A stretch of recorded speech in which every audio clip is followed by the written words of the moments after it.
Waalaikumsalam warahmatullahi Salam wabarakatuh. warahmatullahi Waalaikumsalam. Salam, Om Swastiastu, Namo Buddhaya, dan salam sejahtera bagi kita semua.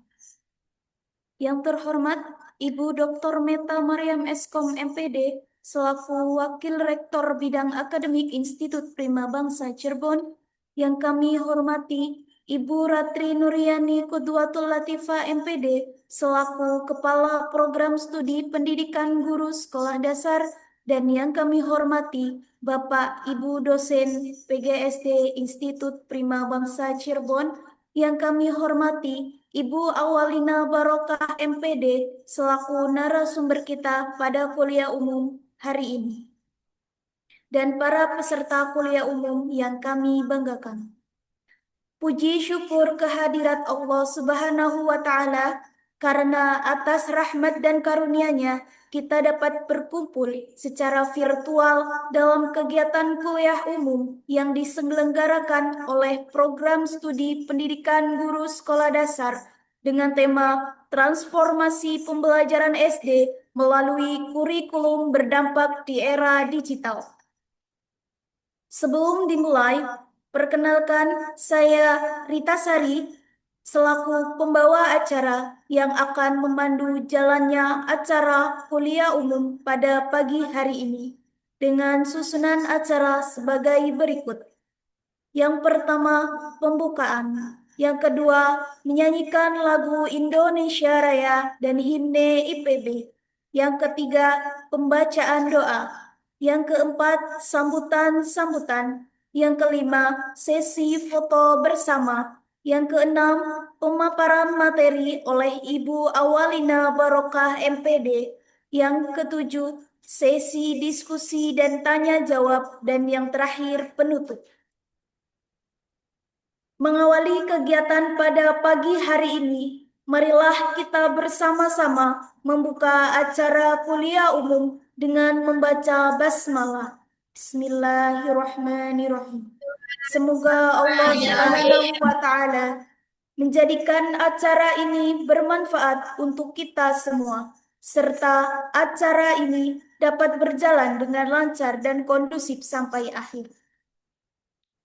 Hadirin yang kami hormati, memasuki acara selanjutnya, yaitu menyanyikan lagu kebangsaan Indonesia Raya dan himne IPB. Bapak, Ibu, dan hadirin yang kami hormati, sebagai tanda cinta kita kepada tanah air, marilah kita bersama bersikap hormat dengan menyimpangkan tangan kanan kita pada bahu sebelah kiri selama menyanyikan lagu kebangsaan Indonesia Raya dan himne IPB.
Ya, satu,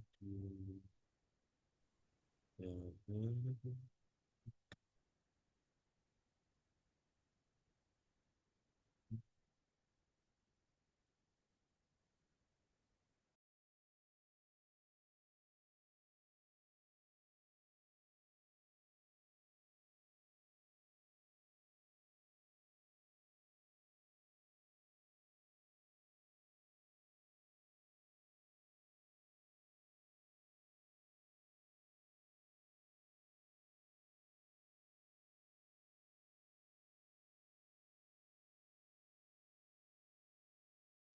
Mohon maaf, ada kesalahan sebentar ya teman-teman.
Acara selanjutnya yaitu pembacaan doa yang pada kesempatan kali ini akan dipandu oleh Saudara Muhammad Amir Faki. Kepadanya waktu dan ruang Zoom kami persilahkan.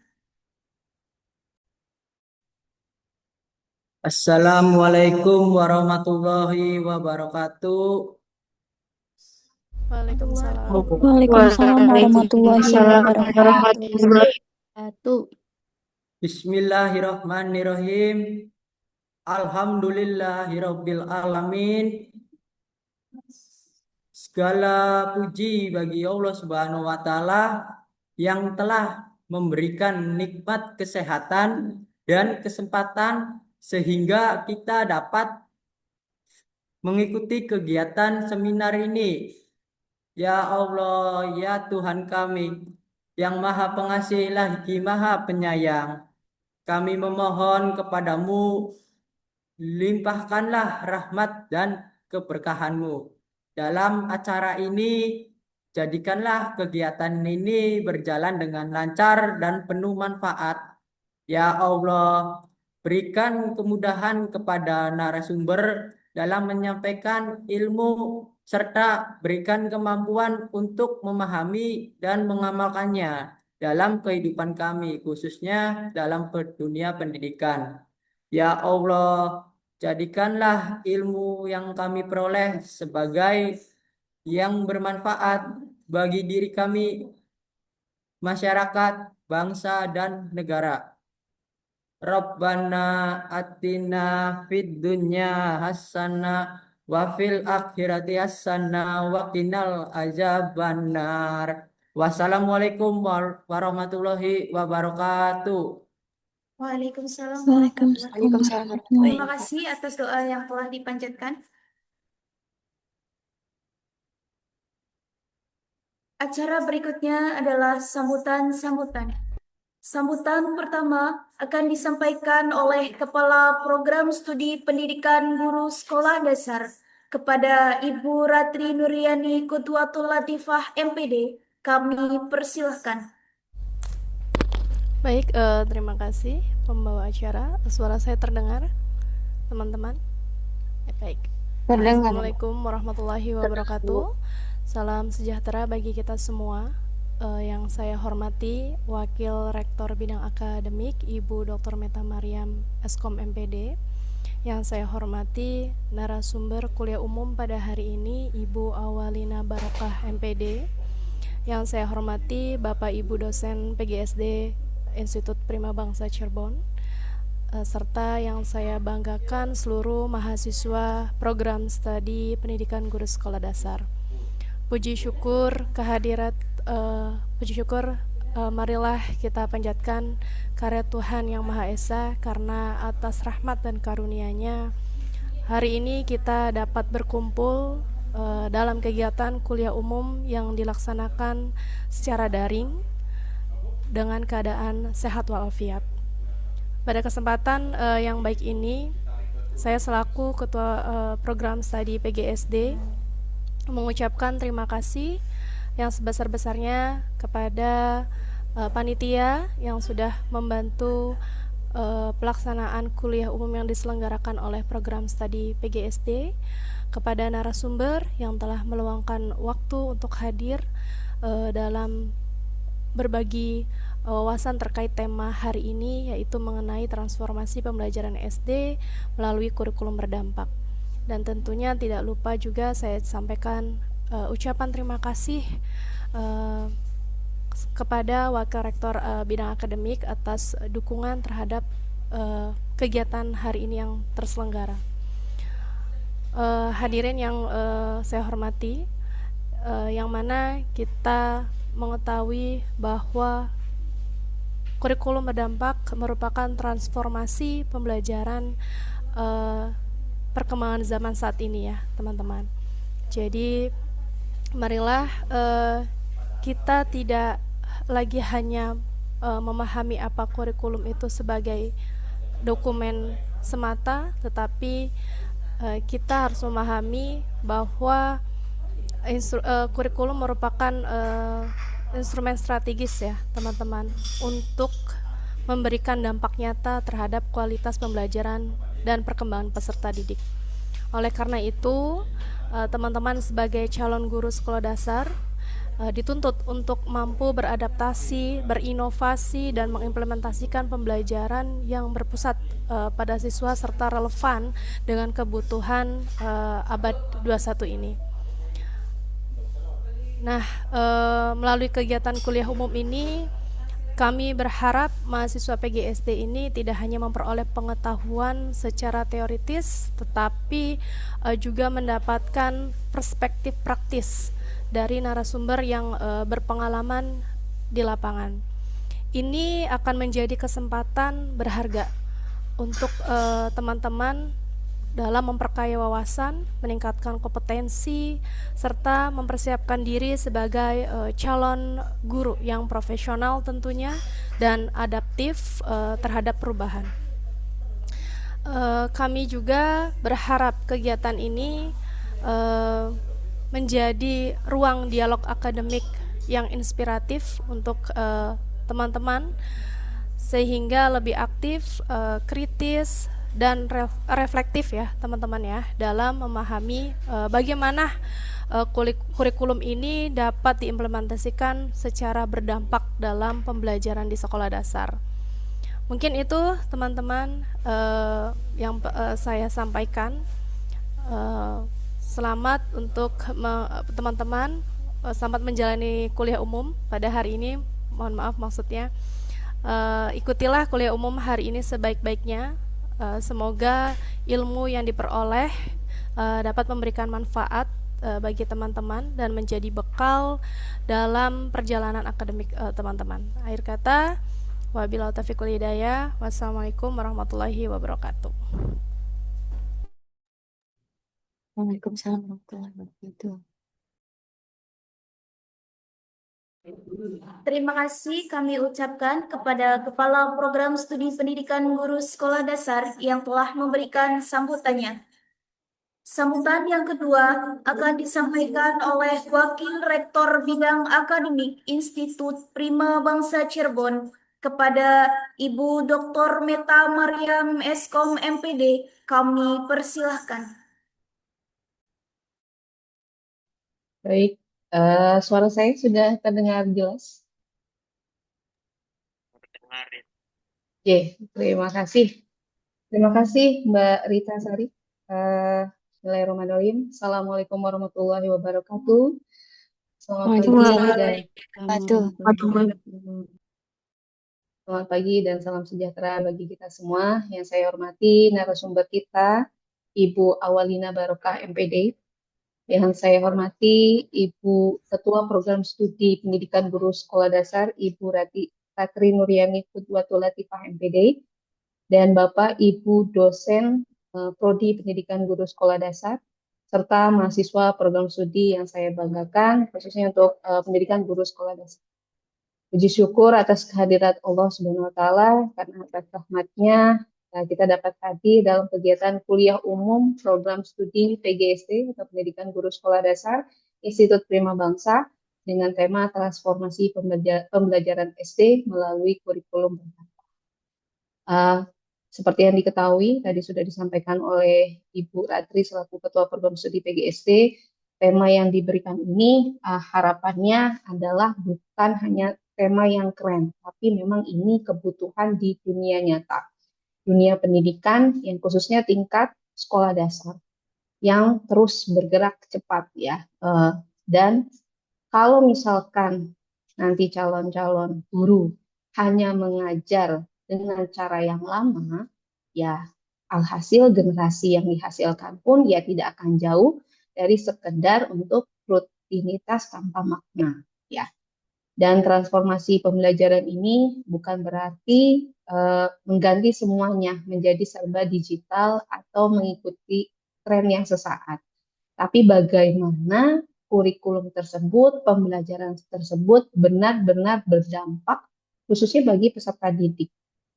Dampak ini bukan hanya dampak pembelajaran yang biasa, tapi mereka bisa memahami, berkembang, dan siap menghadapi tantangan di kehidupannya. Itu yang dimaksud berdampak. Ini harus diingat oleh khususnya mahasiswa PGSD sebagai calon guru di PGSD yang ini merupakan peranan penting karena kalian di tangan kalian akan didapatkan peserta didik yang memiliki fondasi karakter, literasi, dan cara berpikir generasi masa depan yang dibentuk. Ya. Jadi ini bukan pekerjaan kecil nih untuk calon guru PGSD, calon guru SD. Nah, ini pekerjaan yang besar, ya. Alhamdulillah kalian diberikan kesempatan untuk adanya kuliah umum mengenai transformasi pembelajaran yang untuk kurikulum yang berdampak. Nanti mohon dipahami, diperhatikan, dicatat jika memang ada yang penting, ya, karena ini merupakan pekerjaan yang berat nih untuk kalian sebagai calon guru sekolah dasar, ya.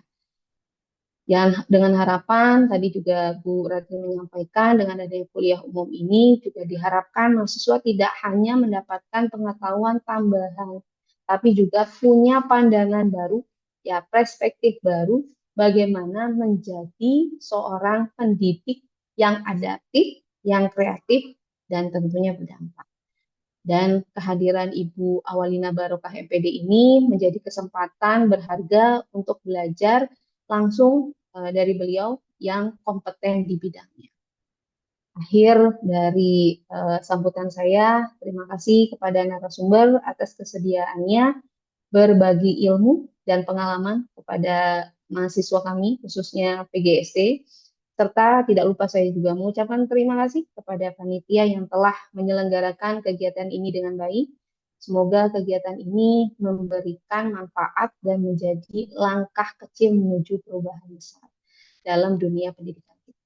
Ya kata, Assalamualaikum warahmatullahi wabarakatuh.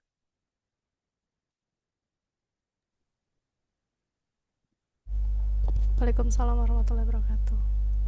Terima kasih kami ucapkan kepada Wakil Rektor Bidang Akademik Institut Prima Bangsa Cirebon yang telah memberikan sambutannya. Acara berikutnya adalah sesi foto bersama. Kepada seluruh peserta, kami mohon untuk menyalakan kamera dan bersiap.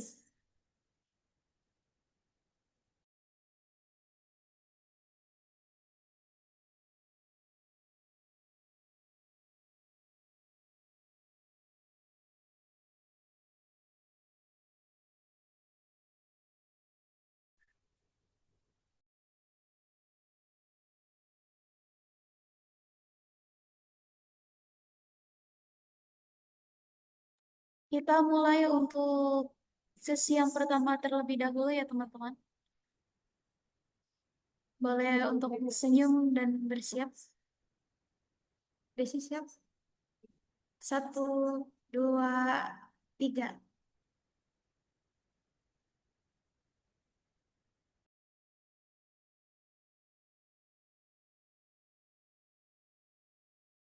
Kita lanjut ke sesi yang kedua ya teman-teman.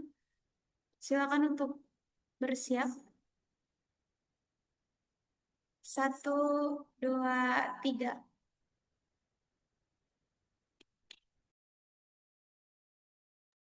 Selanjutnya ke sesi yang ketiga, sesi terakhir.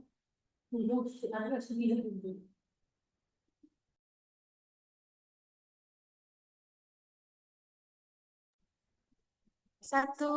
2, 3.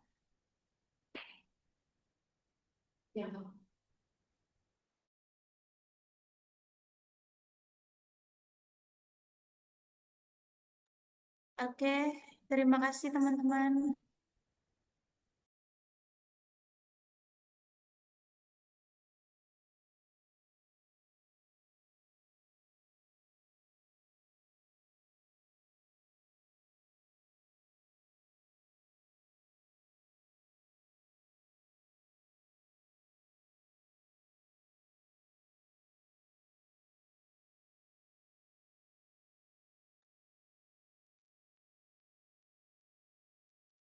Hadirin yang berbahagia, kini kita memasuki acara inti, yaitu penyampaian materi kuliah umum dengan tema transformasi pembelajaran SD melalui kurikulum berdampak di era digital. Namun, sebelum memasuki acara inti, izinkan saya membacakan biodata singkat dari narasumber kita hari ini.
Awalina Barokah, dosen PGSD Universitas Pelita Bangsa.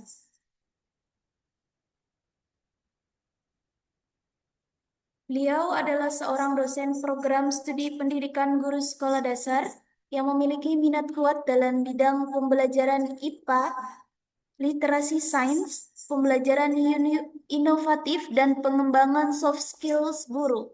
Sebagai akademisi, ia telah menghasilkan berbagai karya ilmiah, termasuk artikel yang terbit di Jurnal Nasional Terakreditasi Sinta, Proceeding Seminar Nasional, Haki, dan buku ber-ISBN. Awalina juga aktif menjadi narasumber dalam pelatihan guru, pengembang modul, literasi, serta pembimbing mahasiswa dalam kegiatan akademik dan non-akademik.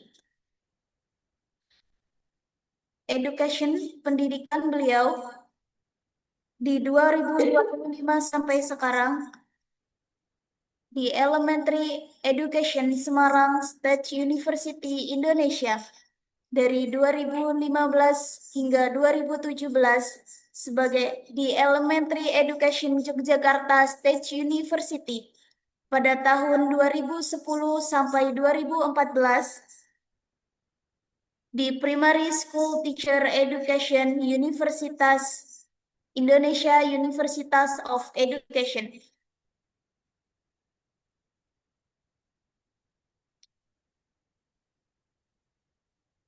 Itu nggak dibaca. Tanya.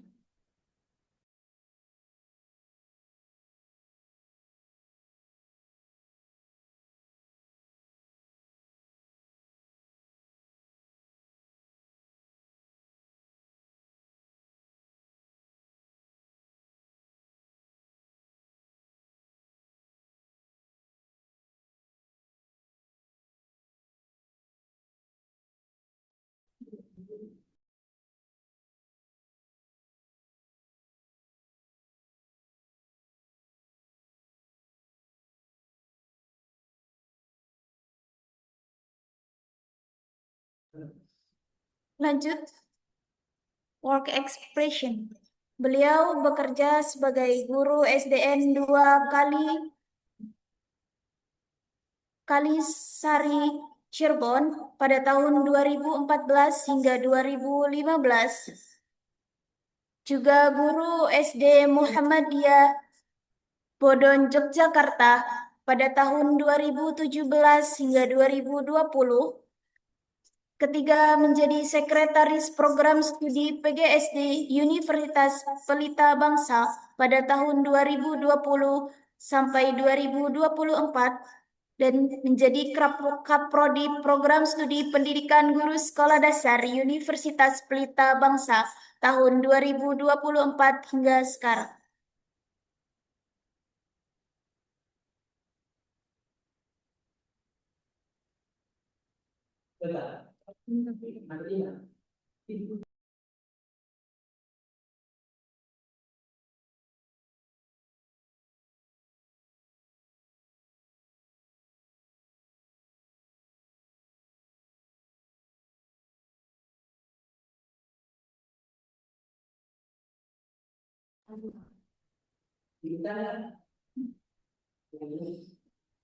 Kepada Ibu Awalina Barokah MPD, kami persilahkan. Oke, baik, terima kasih Mbak Rita Sari selaku MC pada kegiatan pagi hari ini. Bismillahirrahmanirrahim. Assalamualaikum warahmatullahi wabarakatuh. Waalaikumsalam warahmatullahi wabarakatuh. Selamat pagi dan salam sejahtera untuk kita semua.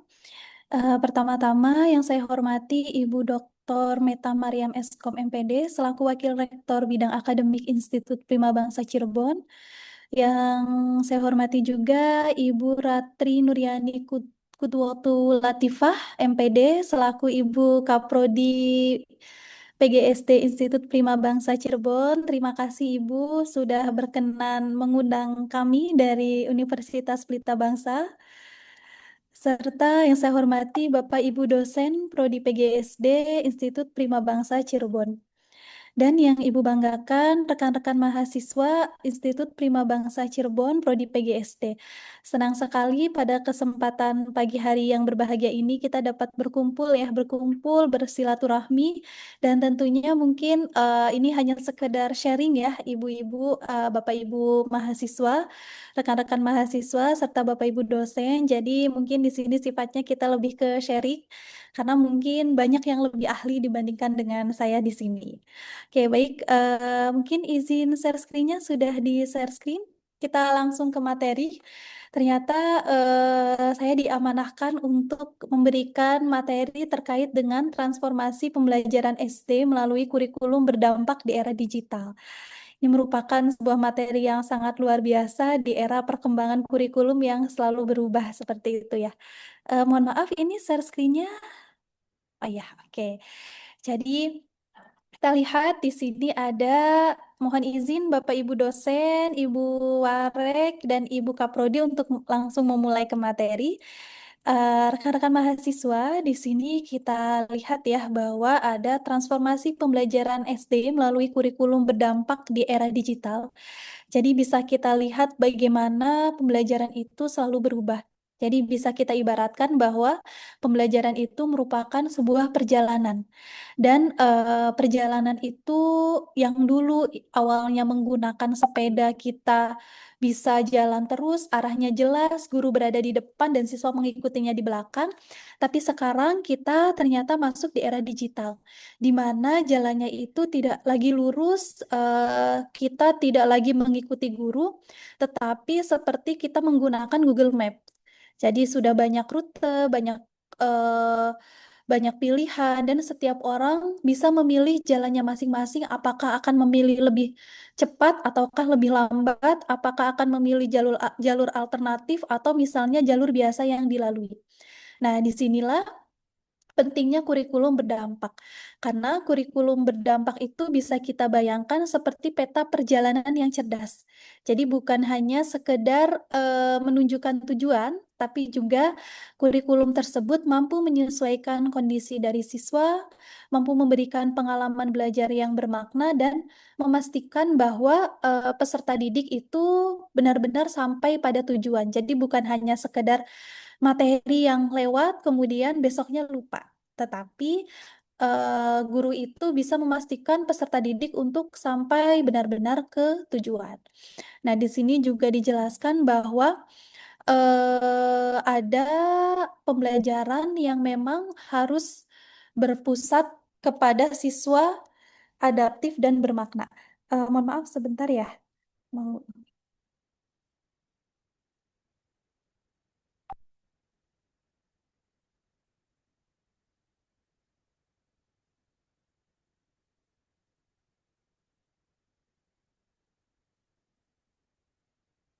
Selanjutnya, di sini tadi kita lanjutkan bahwa memang ekosistem belajar itu harus berpusat kepada siswa, adaptif dan bermakna, di mana berpusat pada siswa di sini pembelajaran itu siswa bukan hanya sebagai penonton, tetapi sebagai pemain utama di dalam pembelajaran.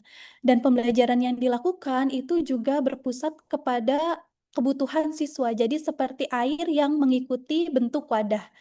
Kemudian bermakna di sini diartikan bahwa belajar itu tidak hanya ujian yang dilakukan. Kalau dulu kan belajar itu kita untuk ujian ya, bisa untuk ujian nasional, UTS, PTS, PAS ataupun yang lainnya.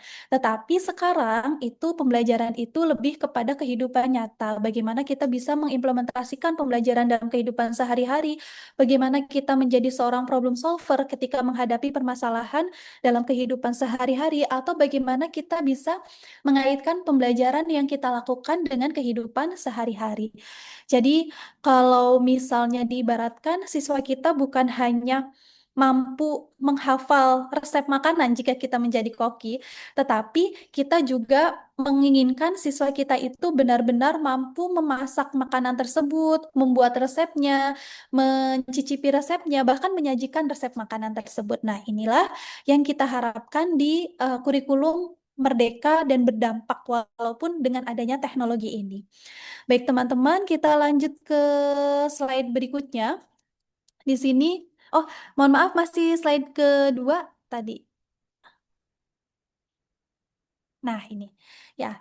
Jadi realita pendidikan saat ini. Nah, seperti kita lihat, jadi kemarin itu kan ada pandemi COVID ya, teman-teman, pandemi COVID. Jadi, jika misalnya bisa kita umpamakan pendidikan yang sedang kita lakukan itu seperti sebuah kebun, di mana pandemi COVID kemarin itu seperti kemarau panjang, sehingga tanaman yang ada itu tidak bisa tumbuh optimal. Nah, di sini muncullah learning loss. Nah, akibatnya sekarang kita melihat ada berbagai kesenjangan pendidikan yang terjadi, terutama dalam literasi dan numerasi.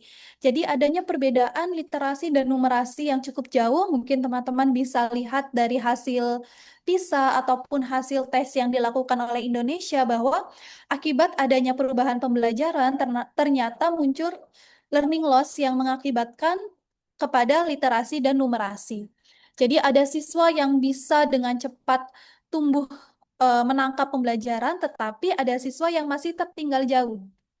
Masalah berikutnya di dalam pendidikan saat ini, realita yang terjadi itu ternyata kurikulumnya yang begitu kaku. Jadi kenapa kurikulumnya disebut begitu kaku dan kenapa sehingga munculnya kurikulum merdeka dengan pendekatan deep learning, kemudian bagaimana kurikulumnya berdampak. Ini karena memang ternyata pembelajaran yang dilakukan itu terlalu kaku, tidak menyesuaikan terhadap kebutuhan siswa itu sendiri. Jadi jika kita misalnya mau membeli sepatu untuk siswa, itu ternyata sepatu yang diberikan ukurannya sama. Kita tidak mendata terlebih dahulu ukuran siswa A berapa sepatunya, ukuran siswa B berapa, ukuran siswa C berapa, sehingga sepatu yang digunakan itu akan pas. Tetapi kita langsung membelikan sepatu kepada siswa dengan ukuran yang sama. Itulah realita pendidikan sebelumnya. Makanya sekarang sering ada dilakukan ya untuk memenuhi kebutuhan dari masing-masing siswa yang beragam, kita melakukan tes diagnostik terlebih dahulu. Nah, ini dilakukan untuk mengetahui kebutuhan belajar siswa itu bagaimana. Jadi kita tidak menyamaratakan ukuran siswa itu sama. Pasti siswa itu memiliki ukuran yang berbeda-beda. Begitu pula di dalam pemahamannya. Kemudian di sini juga kita bisa melihat bahwa pendidikan yang dilakukan itu lebih berfokus kepada hafalan, sehingga biasanya siswa belum bisa menjawab soal, hanya mampu menjawab soal rutin, hanya mampu menjawab soal yang langsung menjelaskan, tidak ada soal cerita, belum mampu bernalar. Apalagi siswa mampu menerapkan dalam kehidupan yang nyata, itu masih belum mampu. Dan teman-teman, ternyata di era Society 5.0 ini, kita sekarang hidup di zaman teknologi bukan lagi sebagai alat tambahan, tetapi teknologi sebagai bagian dari kehidupan kita. Jadi sebagai kebutuhan pokok ya, bukan lagi kebutuhan sekunder. Kalau dulu kita belajar itu seperti mengisi gelas kosong, karena siswanya memang sudah masih kosong, masih belum tahu apa itu misalnya metamorfosis, apa itu protein, tetapi sekarang siswa bahkan sudah bisa mencari tahu sendiri dengan adanya teknologi. Jadi kita bukan lagi belajar dengan mengisi gelas kosong tersebut, tetapi kita harus belajar bagaimana menyalakan api, karena siswa kita sudah dipenuhi dengan pengetahuan. Kita hanya perlu pemantik untuk menyalakan apinya. Jadi pendidikan di sini bukan hanya tentang transfer knowledge, tetapi juga bagaimana membangun pengetahuan siswa, bagaimana membangun kompetensi yang dimiliki oleh siswa, terutama kompetensi di abad 21 ini, kompetensi 4C. Coba apa saja ya kompetensi 4C? Ini sudah ada di sini. Coba biar lebih hidup lagi, Ibu mau bertanya, kira-kira kompetensi 4C itu apa saja? Ada yang mau menyebutkan?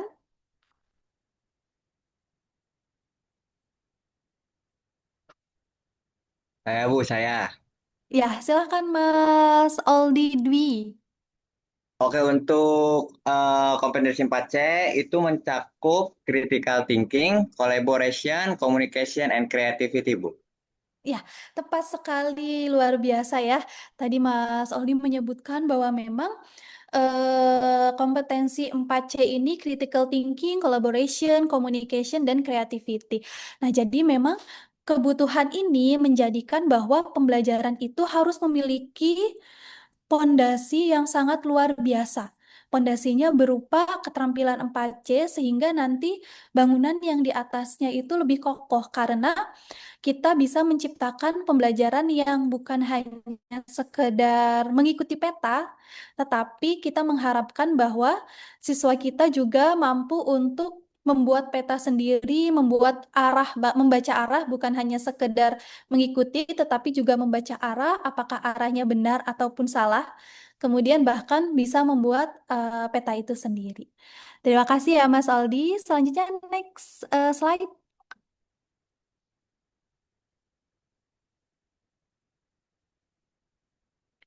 Nah, slide selanjutnya ini teman-teman, di sini kita melihat bahwa ada tiga konsep penting yang sebenarnya saling terhubung, yaitu antara kurikulum merdeka, kemudian ada deep learning dan kurikulum berdampak.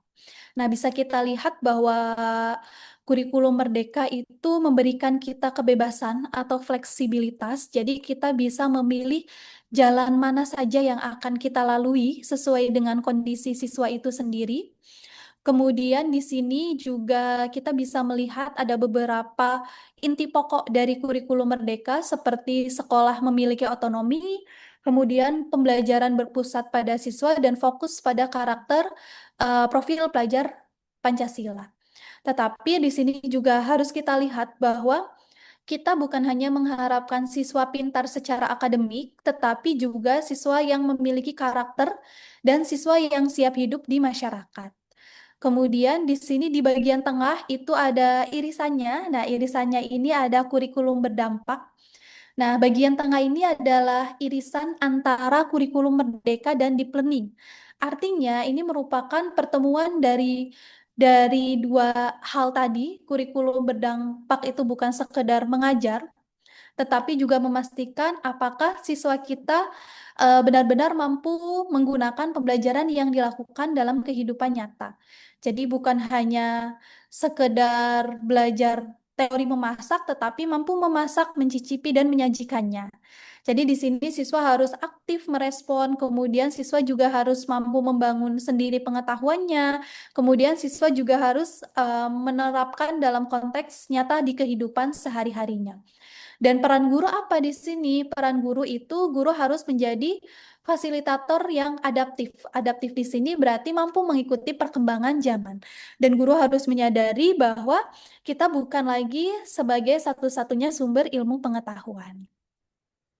Dan yang terakhir ini bagian terakhir ini ada deep learning. Nah, untuk deep learning di sini artinya pembelajaran mindful atau berkesadaran, yaitu siswa benar-benar sadar apa yang dipelajari, kemudian bermakna atau kontekstual, ini terkait dengan kehidupan nyata yang sering ditemui, kemudian menggembirakan. Jadi pembelajaran itu menyenangkan untuk siswa sekolah dasar. Jadi bukan lagi sebagai pembelajaran yang memaksa, tetapi siswa juga ingin belajar lebih dalam lagi. Bagaimana seorang pendidik mampu menyentuh hati yang terdalam dari peserta didik. Nah, ini teman-teman kita bisa melihat bahwa memang kurikulum merdeka, kurikulum berdampak, dan deep learning itu memang 3 bagian dari satu sistem pendidikan di mana bisa kita umpamakan jika kurikulum merdeka itu jalannya, kemudian deep learning itu bagaimana cara berjalan kita, dan kurikulum berdampak itu tujuan yang ingin dicapai. Tujuan yang ingin dicapai di dalam pembelajarannya. Next slide selanjutnya. Nah, di sini kita bisa melihat ya teman-teman, bisa kita bandingkan paradigma pembelajaran lama dengan paradigma baru menggunakan deep learning. Di sini untuk paradigma lama itu pembelajaran hanya berfokus kepada hafalan dan kepatuhan. Jadi siswa hanya menghafal tetapi belum tentu memahami arti ataupun isi dari pembelajaran. Memahami saja tidak mampu, apalagi kalau siswa harus mengimplementasikan di dalam kehidupan sehari-hari. Sedangkan paradigma baru, fokus utama dalam pembelajarannya itu lebih kepada pemahaman konsep, refleksi, dan keterampilan 4C yang tadi disebutkan. Kemudian peran gurunya di dalam paradigma lama itu sumber utama pengetahuan itu hanya guru. Jadi guru sebagai satu-satunya sumber utama pengetahuan. Sedangkan siswa itu sedangkan guru pada paradigma baru itu sebagai fasilitator, desainer pembelajaran, dan pendamping. Jadi guru seperti pelatih ya, seperti coach, kemudian siswa bermain dan guru yang mengarahkannya. Kemudian untuk pendekatan kelasnya dalam paradigma lama itu lebih seragam. Jadi tadi jika diibaratkan kita membeli sepatu untuk siswa dengan satu ukuran yang sama, sedangkan paradigma baru itu berdiferensiasi dan personal. Artinya pembelajaran yang dilakukan itu mengikuti kesiapan dari siswa itu sendiri, minat dari siswa itu sendiri, dan gaya belajar dari siswa itu sendiri. Kemudian ekosistem belajarnya, nah untuk paradigma lama itu lebih terbatas di ruang kelas. Jadi sumber belajar satu-satunya itu biasanya berasal dari buku teks ataupun LKS. Tetapi di paradigma yang baru ini pembelajaran lebih terbuka, kemudian lintas disiplin ilmu terintegrasi, adanya teknologi digital. Jadi pembelajaran kita mengaitkan entah itu sumber belajarnya, entah itu media pembelajarannya menggunakan teknologi digital. Kita kaitkan. Kemudian slide selanjutnya. Nah, di sini kita melihat bahwa memang ada tingkatan dari bawah ya teman-teman. Kita mengetahui bahwa belajar itu bukan hanya tentang kita mengetahui, tetapi juga tentang bagaimana kita bisa. Nah, jika kita melihat gambar ini, di slide ini, kita melihat bangunan besar dari kurikulum berdampak. Jadi di bawah ini merupakan fondasi penting di mana ada landasan filosofi, sosiologis, dan psikopedagogis. Di mana jika kita lihat bahwa pembelajaran yang kita lakukan itu seperti kita membangun sebuah rumah. Landasan ini menjadi sebuah pondasinya. Apabila landasannya ini kokoh, pondasinya kokoh, maka yang di atasnya pun akan kokoh. Jadi jika kita bisa melihat bagaimana landasan filosofisnya itu harus kita sesuaikan dengan pembelajaran, harus sesuai dengan nilai, budaya, dan cara anak belajar. Kemudian karakteristik, jadi di atasnya karakteristik pembelajarannya itu harus berpusat kepada siswa dan menggunakan asesmen reflektif. Jadi siswa bukan hanya sebagai penonton di dalam pembelajaran, tetapi juga siswa sebagai aktor utama di dalam pembelajaran. Bagaimana siswa dilibatkan di dalam pembelajaran secara langsung, memberikan pengalaman belajar, kemudian bagaimana siswa juga bisa melakukan observasi secara langsung. Kemudian untuk proses pembelajarannya bagaimana? Proses pembelajarannya itu lebih fleksibel, kemudian fokus pada materi yang penting. Jadi kita bukan hanya mengisi tas siswa dengan penuh buku, tetapi kita sudah menyiapkan bekal yang benar-benar penting untuk perjalanan siswa. Kemudian di atasnya ini tujuan kurikulum. Nah, di sini tujuan kurikulum itu atap rumahnya. Jadi kita harus mencapai atap ini. Nah, tujuan kurikulum yang menjadi pokok penting itu dari profil pelajar Pancasila dan standar kompetensi lulusan. Artinya, semua proses pembelajaran ini akan diarahkan ke sini. Ke tujuan kurikulumnya, kemudian untuk membentuk standar kompetensi lulusan, dan bagaimana membentuk siswa yang berkarakter, kompeten, dan siap menghadapi kehidupan. Makanya pembelajarannya lebih kontekstual. Kemudian jika kita lihat di sini arah kebijakannya, nah arah kebijakan ini merupakan sebuah kunci pentingnya, yaitu bagaimana kita bisa menggunakan kebijakan KOSP atau Kurikulum Operasional Satuan Pendidikan. Jadi setiap sekolah itu memang memiliki rumah dengan desain yang berbeda, sehingga sekolah harus diberikan kebebasan menyesuaikan kurikulum yang disesuaikan dengan kondisi siswa, karakteristik daerah, dan fasilitas yang tersedia. Jadi tidak semua sekolah dipaksa sama, tetapi kurikulum itu harus dirancang tetapi juga disesuaikan dengan kebutuhan nyata siswa yang ada di sekolah masing-masing. Tapi pertanyaannya, teman-teman, apa saja yang terjadi di lapangan sehingga kita bisa melihat gap sangat jelas, tantangan-tantangan di lapangan terkait dengan tujuan yang harus kita capai ini, dan landasan yang memang sudah kita buat, tetapi ternyata memiliki tantangan-tantangan tertentu. Slide selanjutnya. Nah, di sini tantangannya. Jadi, bagaimana tantangan dari pembelajaran yang dilakukan, bagaimana dampaknya, dan bagaimana mitigasi atau pencegahan yang harus kita lakukan. Di sini, tantangan pertama itu adanya kesenjangan digital, keterbatasan internet, dan gawai di daerah 3T. Sehingga dampaknya itu adanya kesenjangan kualitas pendidikan antar wilayah. Mitigasinya apa? Di sini solusinya bukan lagi memaksakan teknologi, tetapi kita bisa menggunakan teknologi secara offline, kemudian media yang digunakan itu media konkret dan memanfaatkan lingkungan sekitar. Kemudian kalau misalnya kita tidak memiliki mobil ketika kita mau mencapai tujuan ataupun lokasi, berarti kita harus mampu jalan kaki untuk mencapai tujuannya. Jadi terkait dengan kesenjangan digital ini memang banyak sekali terjadi ya teman-teman, terutama di daerah 3T. Sedikit bercerita, kebetulan teman saya itu ada yang ditempatkan di Kalimantan. Kemudian beliau pernah mengisi sharing ya terkait dengan bagaimana pembelajaran di sana, pernah mengisi sharing di kampus kami. Kemudian beliau menceritakan bagaimana ketika tidak bisa menggunakan teknologi di dalam pembelajaran. Jadi solusi yang dilakukan dengan apa? Yaitu dengan menggunakan media konkret yang ada di lingkungan sekitarnya. Apalagi di sana itu banyak sekali pohon-pohonan, tanam-tanaman, kemudian banyak sekali hewan-hewan yang jarang kita temui. Tetapi di sana bisa kita temui secara langsung, sehingga memang pembelajarannya memanfaatkan lingkungan sekitar, bukan hanya menggunakan video karena memang ini ya teknologinya terbatas, kemudian sinyalnya juga terbatas, tetapi langsung memanfaatkan lingkungan sekitar sebagai media ataupun sumber belajar. Kemudian tantangan selanjutnya di sini ada literasi digital guru. Nah, masalah literasi digital guru memang berbeda-beda ya teman-teman, dan kemudian ada juga kesulitan dalam menerapkan pembelajaran diferensiasi. Mungkin ini disebabkan karena belum menyeluruhnya sosialisasi ataupun pelatihan terkait dengan pembelajaran diferensiasi. Kemudian untuk kemampuan digital guru memang berbeda-beda karena memang terutama ini terjadi kepada guru yang mohon maaf mungkin dengan usia yang sudah sepuh.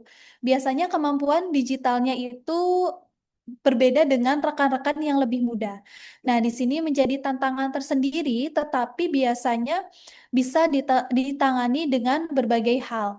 Misalnya dengan adanya pelatihan berkelanjutan, kemudian adanya pemanfaatan dari pembelajaran diferensiasi tersebut, dan adanya program dari universitas dengan sekolah-sekolah dasar, sehingga mampu mengurangi tantangan tersebut. Kalau dulu mungkin ada program kampus mengajar ya, tetapi sekarang mungkin kita bisa sebagai universitas, kita bisa dalam kegiatan PLP. Sebagai mitra kerjasama, kita bisa membantu tantangan kedua terkait dengan literasi digital guru. Kemudian tantangan ketiga ini terkait dengan beban administrasi. Jadi masalahnya itu ini mungkin sering sekali kita temui ya teman-teman terkait dengan beban administrasi, yaitu terlalu banyaknya administrasi yang harus diemban oleh guru.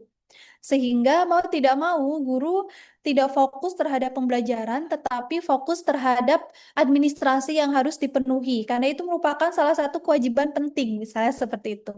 Kemudian guru juga kembali mengajar dengan cara yang lama. Dampaknya apa? Dampaknya inovasi stagnan, jadi inovasi itu terhambat, sedangkan siswa kehilangan motivasi.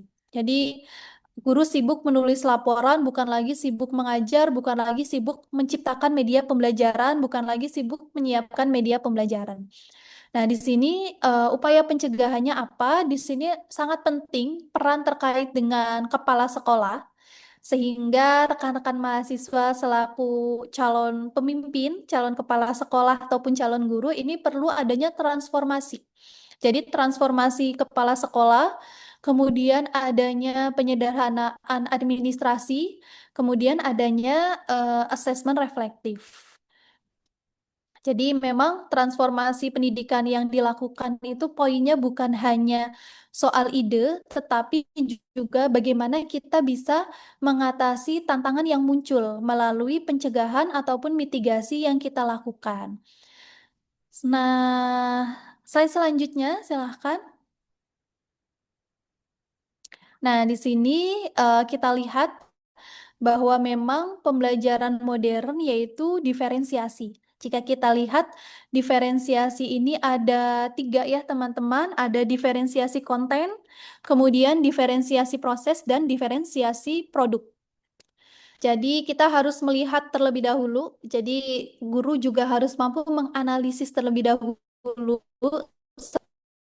seperti seorang dokter ya, kita harus menganalisis terlebih dahulu bagaimana kebutuhan dari peserta didik. Jadi kalau dokter menganalisis kebutuhan dari dari peserta didik sebelum kita memulai pembelajaran. Nah, ini paling penting.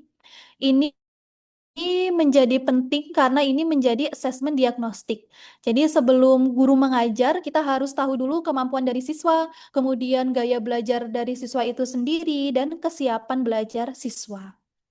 Kita harus melihat gaya belajarnya bagaimana. Jadi kita profesinya memang sebagai guru, tetapi juga kita bisa mendiagnostik seperti dokter. Kita mendiagnostik sebelum memberi obat kepada siswa kita. Nah, di sini melalui diferensiasi, yang pertama itu diferensiasi konten. Nah, diferensiasi konten ini terkait dengan apa yang dipelajari. Artinya, materi apa yang harus diberikan kepada siswa dan materinya tidak harus sama. Karena kita bisa melihat mungkin semua orang bisa makan makanan yang pedas, tetapi tidak semua orang bisa makan makanan yang pedas dengan level yang sama. Nah, sehingga memang ketika kita akan memberikan materi pembelajaran kepada siswa, kita harus melihat dulu apakah siswanya mampu melaksanakan materi tersebut, misalnya dengan teks yang panjang dan kompleks, atau siswa hanya mampu memahami teks pendek dengan bahasa yang sederhana. Atau misalnya bagaimana gaya belajar siswa, apakah gaya belajarnya eh, kinestetik, atau misalnya audio, atau misalnya audiovisual. Nah, kita analisis terlebih dahulu. Kemudian di sini diferensiasi proses. Jadi diferensiasi proses itu bagaimana belajarnya. Jadi bagaimana cara belajar itu bisa berbeda. Ada siswa yang misalnya ketika belajar itu membutuhkan bimbingan secara intensif. Ada juga siswa yang bisa mengeksplorasi secara mandiri, atau ada siswa juga yang misalnya belajarnya harus individu, ada siswa yang belajarnya harus berkelompok. Ini berbeda-beda. Kemudian di sini diferensiasi produk, artinya diferensiasi produk itu kan terkait produk ya, berarti hasil. Hasilnya itu terkait dengan bagaimana cara siswa menunjukkan pemahaman dengan berbeda-beda. Jadi ada siswa yang menjawab soal kemampuan dasar saja, kemudian ada siswa yang mampu dengan diferensiasi konten, proses, dan produk. Itu konten apa yang dipelajari, proses bagaimana kita belajarnya, produk itu bagaimana menunjukkan hasilnya. Selanjutnya di sini ada di slide berikutnya itu di sini ada kita lihat jadi ada proyek penguatan profil pelajar Pancasila. Kita lihat dari sisi kiri ya teman-teman. Ini bisa kita ibaratkan bahwa ketika kita membawa siswa keluar dari ruang teori menuju laboratorium kehidupan nyata, artinya belajar itu bukan hanya sebatas berhenti di teks buku, tetapi juga berlanjut bagaimana siswa menghadapi persoalan real ataupun nyata yang terjadi di masyarakat. Kemudian siswa tidak hanya tahu, tetapi siswa juga mampu memahami, merasakan, dan memaknai. Dari sini kita bisa lihat bahwa memang adanya kebutuhan siswa yang berbeda dengan paradigma pembelajaran yang lama dengan paradigma pembelajaran yang baru. Kemudian selanjutnya di sini kita melihat bahwa adanya asesmen formatif. Nah, kalau kita lihat P5 itu sebagai perjalanan, maka asesmen formatif ini adalah kompasnya, arahnya. Ia yang akan bekerja secara nyata, jadi guru tidak lagi menunggu ujian akhir untuk mengetahui kemampuan dari siswa itu sendiri, tetapi guru mampu memantau setiap hari melalui observasi, kemudian jurnal belajar, ataupun kuis singkat. Dengan begitu, strategi pembelajaran yang dilakukan bukan lagi reaktif, tetapi lebih adaptif. Kemudian di tengahnya ini ada eksplorasi kontekstual. Nah, ini merupakan salah satu titik temu antara pengalaman nyata dan refleksi belajar. Dari sinilah siswa menghubungkan apa yang mereka lakukan di lapangan dengan apa yang mereka pelajari di sekolah. Jadi kalau bisa kita simpulkan bahwa memang P5 akan memberikan makna pada belajar, sementara asesmen formatif itu memberikan arah pada proses belajar. Ketika keduanya berjalan beriringan, kita tidak hanya menghasilkan siswa yang pintar secara kognitif, tetapi juga mampu berpikir kritis dan relevan dengan kehidupan nyata. Next, selanjutnya, pada slide selanjutnya kita lihat di sini itu ada instrumen konkret bagaimana transformasi pembelajaran itu dijalankan. Nah, yang pertama ini ada interaksi dan asesmen formatif aktif.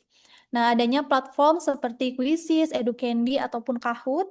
Nah, mungkin teman-teman di sini selaku Gen Z malah lebih canggih ya dibandingkan Ibu. Jadi, ini Ibu rasa tidak perlu sanksikan lagi karena memang teman-teman lebih kreatif dan lebih mahir dalam penggunaan teknologi. Nah, kita bisa gunakan teknologi sebagai asesmen formatif aktif. Kemudian selanjutnya itu ada visualisasi dan modul interaktif. Misalnya kita bisa menggunakan Canva, video animasi, ataupun konkretisasi konsep. Jadi konsep yang dihadirkan secara nyata. Misalnya hal-hal yang abstrak dalam sains ataupun matematika itu diterjemahkan menjadi sesuatu yang bisa dilihat dan dipahami secara langsung. Bahkan mungkin bisa dimanipulasi oleh siswa. Ketiga yaitu akses dan kolaborasi. Nah, misalnya dengan berbagai media seperti Google Workspace, kemudian ada Microsoft Teams ataupun LMS yang memang memberikan pembelajaran tanpa dibatasi ruang dan waktu.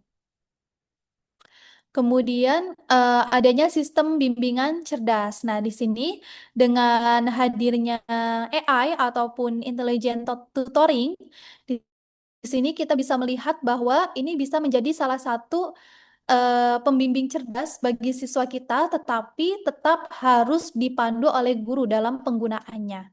Jadi walaupun ini menjadi poin penting, tetapi ini menjadi salah satu yang harus kita pahami kembali agar siswa kita benar-benar memahami, bukan hanya sekedar membaca, tetapi mampu memahami dan mampu mengimplementasikannya. Selanjutnya. Nah, di sini ada segitiga ya, teman-teman. Di sini ada poin penting dari slide ini itu adanya sebuah piramida, di mana puncaknya itu ada teknologi digital, kemudian di bawahnya itu ada pedagogi, dan adanya aturan emas. Nah, kita coba bedah satu persatu mulai dari teknologi digital. Nah, teknologi digital ini posisinya hanya sebagai katalisator. Jadi walaupun di atas ini sebagai katalisator. Jadi bukan sebagai tujuan utama, tetapi sebagai alat di dalam pembelajaran. Sedangkan yang di bawah itu pondasi, pedagogi itu pondasinya. Misalnya konstruktivisme, kemudian pembelajaran diferensiasi. Jadi bagaimana siswa membangun pengetahuan melalui interaksi, pengalaman, dan konteks yang bermakna. Kalau misalnya pondasinya lemah, maka secanggih apapun teknologinya, dampaknya tidak akan signifikan. Makanya yang paling penting itu pondasinya, bagaimana landasan pedagoginya. Kemudian di sampingnya itu aturan emas, di sini bisa kita lihat, mungkin kita bisa menggunakan teknologi mahal hanya untuk aktivitas pasif di dalam pembelajaran, tetapi itu bukan transformasi, melainkan digitalisasi dari praktek lama. Jadi ketika kita masih meminta siswa untuk mencatat dari apa yang ditayangkan di layar, itu bukan lagi pembelajaran dengan paradigma yang baru, tetapi tetap pembelajaran dengan paradigma yang lama. Walaupun sudah menggunakan teknologi, tetapi proses pembelajaran yang dilakukan itu tetap sama. Jadi kita harus mampu menggunakan teknologinya, kemudian interaksi dua arah, kemudian adanya kolaborasi. Jadi bisa kita lihat mungkin teknologi bisa mempercepat, tetapi pedagogi dapat menentukan arah. Selanjutnya ini kita lanjut ke best practice, teman-teman. Next slide. Nah, di sini ada best practice yang pertama, itu mengatasi keterbatasan infrastruktur. Ini terjadi di SD Negeri 0205 Binanga. Jadi di sini kasusnya sangat menarik ya teman-teman. Kita sering sekali berasumsi bahwa inovasi harus dimulai dari teknologi. Padahal di SD ini, di SD 0205 Binanga sendiri, tantangannya justru sangat mendasar, di mana keterbatasan sarana digital dan kemampuan literasi yang sangat beragam, sehingga yang dilakukan oleh guru itu bukan lagi menunggu ataupun menggunakan teknologi, tetapi menerapkan pembelajaran diferensiasi tanpa high-tech. Jadi tanpa teknologi yang tinggi, tanpa kecanggihan teknologi yang tinggi. Diferensiasi konten tadi disederhanakan dengan teks bergambar untuk siswa yang belum lancar membaca. Kemudian untuk proses pembelajarannya menggunakan media konkret. Jadi media langsung dihadirkan ke dalam kelas, misalnya sapu lidi, kancing, ataupun misalnya menggunakan ini ya, misalnya menggunakan bunga secara langsung yang dihadirkan di dalam kelas untuk memvisualisasikan konsep abstrak. Jadi pada aspek produk juga digunakan tiered assessment di sini sehingga setiap siswa belajar pada level yang sesuai dengan kemampuannya. Dampaknya sangat signifikan ternyata dari pembelajaran ini, jadi rasa percaya diri siswa meningkat dan kesenjangan kemampuan dalam kelas mulai menyempit. Jadi ini menunjukkan bahwa esensi inovasi bukan pada alatnya, tetapi lebih pada desain pembelajaran yang dilakukan oleh gurunya. Selanjutnya ada best practice yang kedua. Nah, di sini ada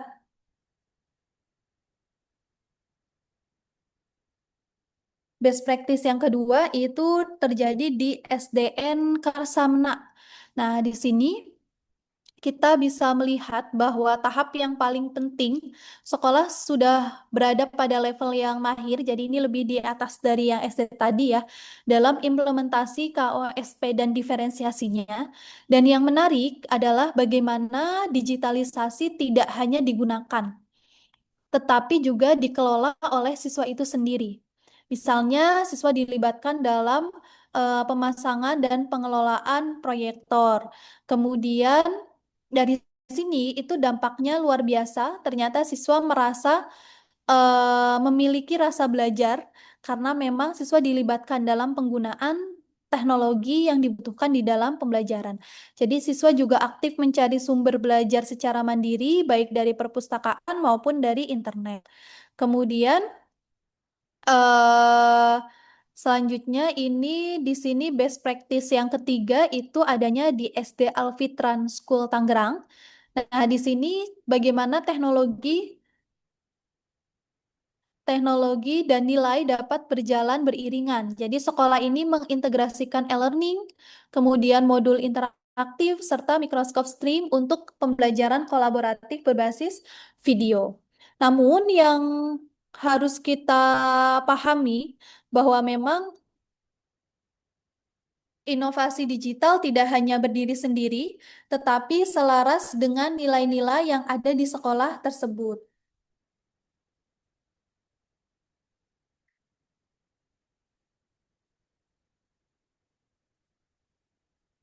Jadi teman-teman, transformasi pendidikan menurut best practice tadi ya, itu tidak tunggal jalannya, tetapi ia kontekstual, kemudian bertahap, kemudian sangat bergantung pada kepemimpinan pembelajaran yang dilakukan di sekolah tersebut.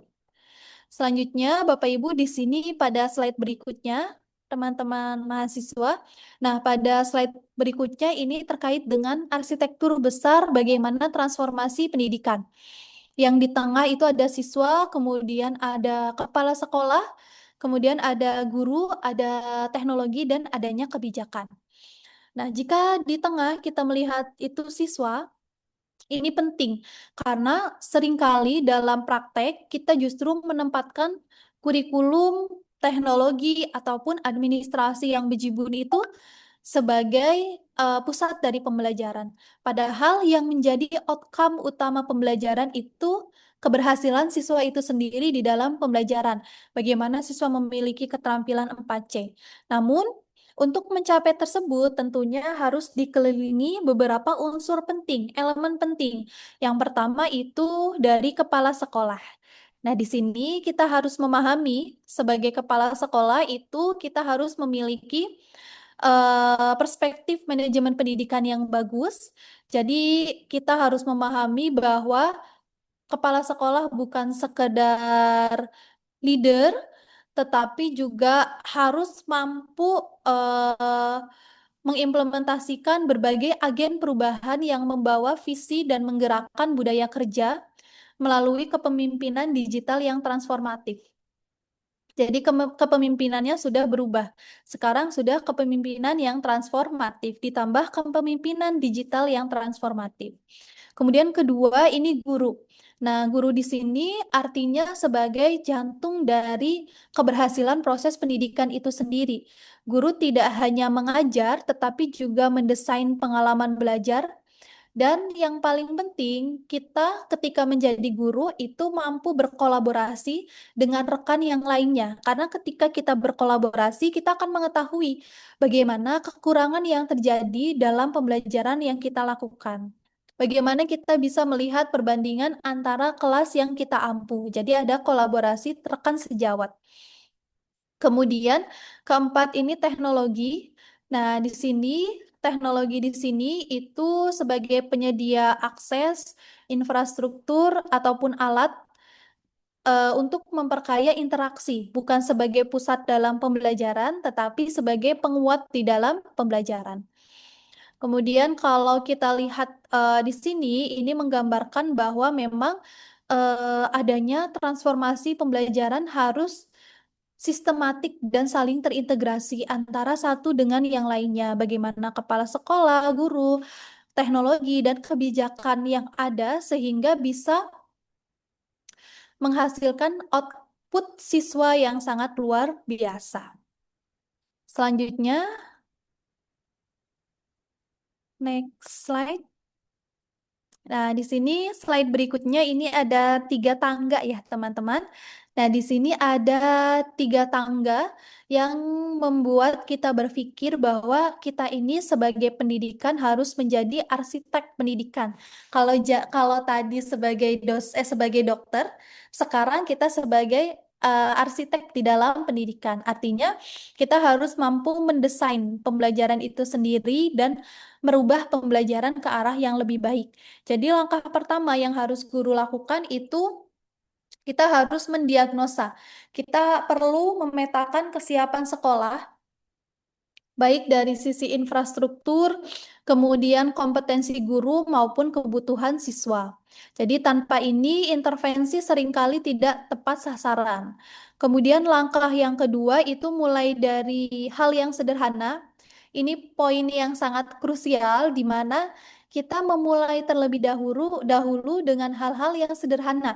Jangan sampai kita memulai dengan hal-hal yang sulit, yang muluk-muluk, tetapi tidak pernah terlaksana. Jadi kita mulai terlebih dahulu dengan hal yang sederhana. Jadi tidak perlu langsung menggunakan teknologi canggih, tetapi kita yang paling penting itu bagaimana kita bisa mendesain pembelajaran sesuai dengan kesiapan siswa. Misalnya dengan pengelompokan belajar, kemudian media konkret ataupun aplikasi-aplikasi sederhana yang bisa kita hadirkan di dalam kelas. Kemudian yang ketiga ini membangun komunitas belajar. Ini sangat penting karena memang perubahan ataupun transformasi itu tidak bisa kita ciptakan sendiri. Jadi melalui adanya komunitas belajar dari guru, bukan hanya siswanya, tetapi gurunya, karena sebagai desain pembelajaran, sebagai arsitek dalam pembelajaran, itu guru bisa berbagi praktek baik, kemudian guru juga belajar dari kegagalan, dan bersama-sama merancang inovasi bersama. Ini biasanya sering dilakukan ya. Jadi KKG yang ada di sekolah-sekolah itu benar-benar dihidupkan, bukan hanya sekedar kelompok belajar administratif, tetapi benar-benar KKG itu benar-benar dihidupkan sebagai kelompok belajar yang bisa membangun komunitas belajar yang disesuaikan dengan kebutuhan guru sendiri. Nah, di sini sebagai penutup, ini slide terakhir di bawahnya. Jadi perlu kita refleksikan bersama bahwa memang transformasi pendidikan itu bukan tentang siapa yang paling canggih dalam penggunaan ataupun di dalam kebutuhan teknologinya, tetapi siapa yang paling mampu membangun ekosistem pembelajaran yang bermakna. Jadi seringkali kita memandang era digital itu atau era sekarang dengan adanya teknologi, seolah pendidikan harus mengejar teknologi yang terus berubah. Padahal jika kita lihat lebih dalam, era digital justru memberikan kesempatan kita untuk kembali ke esensi pendidikan itu sendiri. Jadi belajar bukan hanya sekedar transfer pengetahuan, tetapi kita perlu mengetahui bahwa belajar juga proses memanusiakan manusia. Jadi seberapa canggihnya teknologi tidak akan menggantikan peran kita sebagai pendidik. Teknologi itu hanya sebagai alat saja yang menentukan arah tetaplah kita. Jadi bagaimana kita bisa merancang pengalaman belajar, bagaimana kita bisa membangun interaksi, dan bagaimana kita bisa menumbuhkan nalar kritis pada siswa itu sendiri. Karena keberhasilan dari pembelajaran bukan seberapa modern kelas yang kita ciptakan, tetapi seberapa berdayanya, seberapa bermanfaatnya, seberapa bisa implementatifnya siswa kita itu sendiri. Mungkin itu, jadi marilah kita lihat transformasi pendidikan ini bukan hanya sebagai sebuah beban ya, bukan dijadikan sebagai beban, tetapi sebagai panggilan profesional, sebagai pendidik, sebagai guru, ataupun sebagai calon pendidik. Mungkin itu saja yang bisa saya sampaikan. Selanjutnya saya kembalikan kepada moderator Mbak Rita Sari. Silahkan Mbak Rita, terima kasih.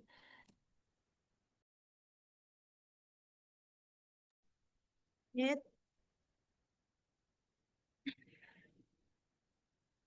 acara selanjutnya yaitu diskusi dan tanya jawab. Kepada seluruh peserta yang ingin bertanya, bisa dipersilakan untuk mengangkat tangan secara virtual atau menuliskan pertanyaannya di kolom chat.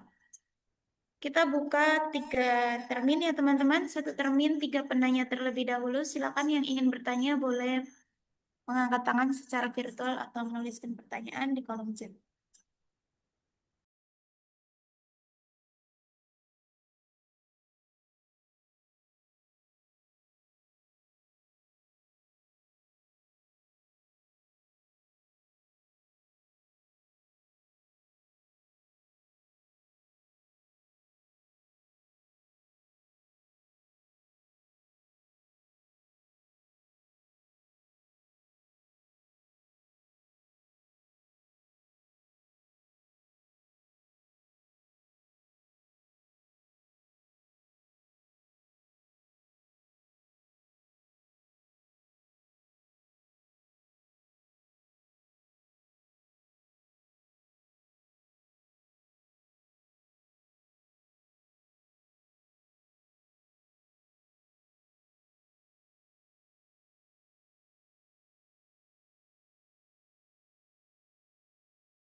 Oke, di sini sudah ada 2 peserta yang mengangkat tangan.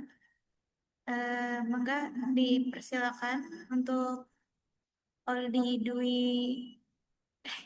MR. Persilakan. Ya, baik. Cek, cek. Ada suaranya nggak, Kak? Kak Rita nih. Udah ya? Nah, halo, perkenalkan. Assalamualaikum warahmatullahi wabarakatuh. Perkenalkan nama saya Oldi Dwi Maulana Rizky dari kelas 4A ya, Institut Prima Bangsa Cirebon. Ada beberapa poin yang ingin saya pertanyakan kepada Ibu Awalina Barokah ya. Pada pertanyaan ini Ibu, yang ingin saya tahu ini atau ingin saya dengar dari jawaban Ibu, bagaimana cara pendidik mengetahui bahwasannya kurikulum berdampak ini berhasil atau tuntas pada kompetensi siswa. Secara tidak langsung ini berdampak lah sesuai dengan namanya, yaitu kurikulum berdampak. Kemudian apa indikator utama yang perlu diketahui tenaga pendidik dalam mengukur keberhasilan tersebut, Ibu? Dan jika perlu diadakannya evaluasi, apa strategi yang mumpuni untuk mengevaluasi pembelajaran ke depannya setelah guru mengetahui apa poin yang perlu dievaluasikan, begitu Ibu? Cukup jelas? Oke, baik. Terima kasih.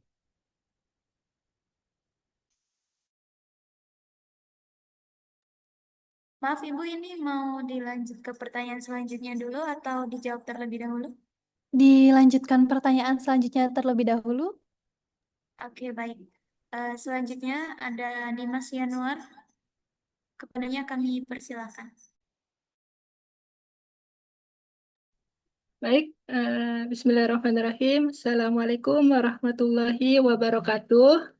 Waalaikumsalam warahmatullahi wabarakatuh. Izin Ibu, Bapak, Ibu dosen, dan teman-teman sekalian.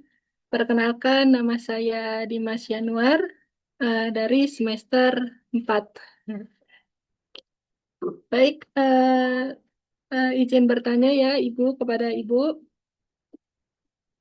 Tentunya kita ketika nanti jadi guru itu bisa menerapkan pembelajaran yang menyenangkan dan bermakna seperti itu. Nah, dalam hal ini eh,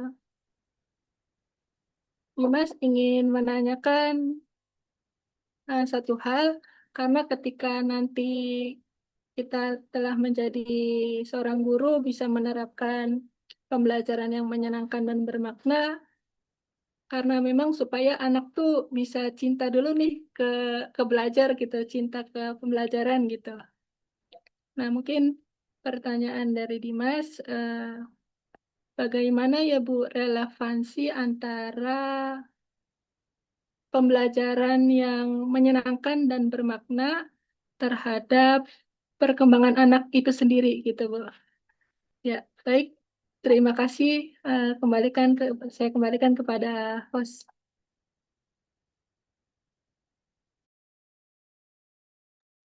Ya, terima kasih Dimas. Selanjutnya di sini ada Diva Aurelia Putri. Kami persilakan. Oke, terima kasih Kak. Saya Diva Aurelia Putri dari Institut Prima Bangsa semester 4A. Sebenarnya pertanyaan saya tuh ada kaitannya sama Aldi yang sebelumnya. Jadi kan kalau Aldi kan sejauh mana keberhasilannya gitu ya Bu.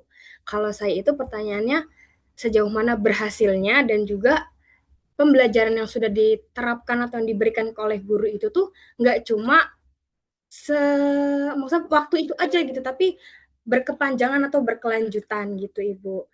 Nah terus juga menurut Ibu tuh kan ada kayak apa tuh kekurangannya itu bagian administrasi Bu. Nah gimana sih Bu caranya biar kita tuh kayak bisa balance gitu antara mengerjakan administrasi sama proses pembelajaran tersebut tuh lebih relevan lagi gitu. Itu saja Ibu, terima kasih. Baik, terima kasih. Kami persilakan kepada Ibu Awalina Baroko MPD untuk menjawab pertanyaan. Oke, terima kasih. Mungkin tadi dimulai dari pertanyaan yang pertama ya. Tadi Mas Dimas ya. Jadi Mas Dimas itu kalau tidak salah ya, salah saya mencatat itu bagaimana cara pendidik mengetahui kurikulum berdampak. Jadi bagaimana kompetensi yang dimiliki oleh siswa dan bagaimana indikator untuk mengukur tenaga pendidikan ketika kurikulum tersebut itu berhasil, gitu ya, Mas Dimas ya? Maaf, Ibu, itu pertanyaannya saya Oldi, Oh, Bu. Mas Oldi ya, kebalik mohon maaf. Ya, bagaimana Mas Oldi, betul ya? Eh, Lebih ke, bisa diulang Ibu tadi pertanyaan dari Ibu? Jadi Ulasan, Bang. Ya. bagaimana pendidik mengetahui kurikulum berdampak, kemudian bagaimana siswa itu harus tuntas dalam memiliki kompetensi dan indikator utama yang digunakan, gitu ya? Lebih tepatnya ini, Bu, indikator utama yang perlu diketahui oleh pendidik Oh iya, dalam mengukur keberhasilan dari kurikulum berdampak ini. jadi ketercapaiannya ya. Oke, jadi gini, beberapa hal yang memang harus kita ketahui ya, Mas Aldi, ketika memang kita menerapkan kurikulum, entah itu kurikulum berdampak ataupun kurikulum yang lainnya, itu keberhasilan pertama yang harus kita lihat itu ketercapaian kompetensi. Jadi ketercapaian kompetensi dari siswa itu sendiri. Ini biasanya terlihat dari misalnya bagaimana siswa mampu mencapai capaian pembelajaran ataupun kompetensi dasar dari pembelajaran. Kemudian tingkat ketuntasannya itu apakah tingkat ketuntasan secara klasikal ataupun secara individual. Itu harus kita lihat. Kemudian kita juga harus melihat hasil belajar itu siswa itu sendiri. Misalnya asesmennya bagaimana, kemudian apakah siswa mampu mengimplementasikan pengetahuan dalam konteks nyata di dalam kehidupan sehari-harinya. Bisa juga kita lihat dengan keterlibatan siswa di dalam proses pembelajaran. Apakah siswanya aktif di dalam proses pembelajaran ataukah siswanya hanya mengikuti pembelajaran? Nah, itu bisa kita lihat. Biasanya kita menggunakan lembar observasi untuk melihat keterlibatan siswa di dalam pembelajaran. Kemudian kita juga bisa melihat kualitas dari pembelajaran itu sendiri. Kemudian kita juga bisa melihat output yang dilihat juga itu terkait dengan perkembangan sikap dan karakter siswanya itu sendiri. Kemudian apa saja misalnya yang bisa kita evaluasi dari hal tersebut, evaluasi apa saja yang bisa kita lakukan? Tentunya evaluasi yang bisa dilakukan itu terkait dengan evaluasi formatif, kemudian bisa juga dengan evaluasi sumatif ataupun evaluasi diagnostik. Nah, tadi evaluasi diagnostik itu yang sering Ibu sampaikan di pembahasan tadi untuk mengetahui bagaimana proses pembelajaran yang akan dilakukan, berarti kita harus melakukan evaluasi diagnostik di awal pembelajaran. Jadi kita akan mengetahui bagaimana kemampuan siswa dan bagaimana kebutuhan awal dari siswa itu sendiri. Kemudian evaluasi yang dilakukan juga bisa kita lakukan terkait dengan evaluasi proses pembelajarannya. Jadi kita bisa melakukan evaluasi proses pembelajaran. Dan yang paling akhir untuk melihat apakah kurikulum itu benar-benar berhasil atau tidak, itu kita bisa melihat bagaimana evaluasi kurikulum secara menyeluruh. Nah, biasanya ini dilakukan langsung oleh sekolah, karena sekolah yang akan melihat bagaimana kurikulum yang dilakukan sudah terimplementasikan dengan baik atau belum. Kemudian bisa juga dilakukan oleh biasanya Bapak Ibu pengawas ya, kemudian koordinator wilayah, kemudian nanti menyeluruh akan dilakukan penilaian kurikulum oleh Dinas Pendidikan daerah setempat. Jadi memang keberhasilan kurikulum ini dapat diketahui dari ketercapaian kompetensi siswa dan kualitas pembelajaran. Indikator utamanya kita bisa melihat hasil belajar, keterlibatan siswa, dan perkembangan sikap dari siswa itu sendiri. Adapun beberapa hal untuk mengukur eh, indikator tersebut itu bisa melalui evaluasi formatif, sumatif, diagnostik, ataupun evaluasi proses, tetapi harus dilakukan secara berkelanjutan. Gitu, Mas Oldi, bagaimana? Oke, baik Bu, cukup jelas. Terima kasih atas jawabannya dan semoga ini bisa membantu saya untuk ke depannya Ibu. Terima kasih Ibu Awalina. Ya, sama-sama Mas Oldi. Semoga bisa membantu ya. Ini luar biasa, sangat luar biasa calon guru-guru hebat, calon pemimpin-pemimpin sekolah yang hebat. Oke, lanjut pertanyaan kedua itu tadi Mas Dimas Yanuar ya. Mas Dimas Yanuar itu bertanya terkait dengan relevansi pembelajaran menyenangkan dan bermakna terhadap perkembangan anak. Gitu ya, Mas Dimas ya? Iya, betul Ibu. Ya, jadi memang kita harus terlebih dahulu, tadi kan Mas Dimas sampaikan ya, bagaimana sih kita harus mampu membuat anak itu mencintai pembelajaran terlebih dahulu gitu ya.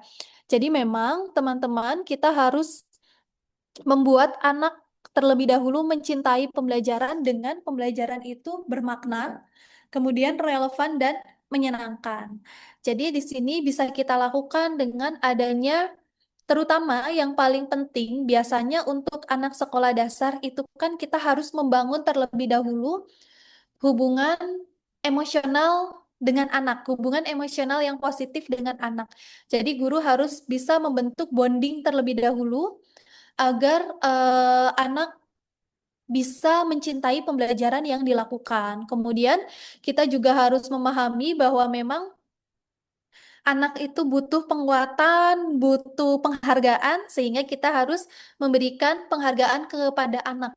Bukan hanya sekedar prosesnya, tetapi juga hasilnya. Jadi ketika kita menemui anak yang misalnya jarang mau ditunjuk maju ke depan, kemudian dia tidak mau, kemudian suatu saat dia mau untuk maju, walaupun hasil yang dipresentasikan salah, tetapi kita harus menghargai prosesnya. Dia sudah mau maju saja itu hal yang sangat luar biasa.